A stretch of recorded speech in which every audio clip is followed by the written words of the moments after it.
Welcome to our video journey where we explore the fascinating world of pronunciation, unraveling the mysteries behind each word and its usage. In this video, the word is acid jazz. Acid jazz.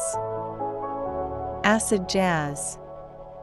Acid jazz is a genre of music that emerged in the late 1980s. It combines elements of traditional jazz with funk, soul, and electronic music, creating a lively and improvisational sound. Here are some examples. Example number 1. Acid jazz is known for its fusion of jazz, funk, and electronic elements. Why acid jazz is used in example number 1. Acid jazz is used to describe the musical genre itself. Example number 2. Acid jazz tracks are a staple in many dance clubs, with their infectious beats and rhythms. Why acid jazz is used in example number 2. Acid jazz is used to describe the type of music played in clubs.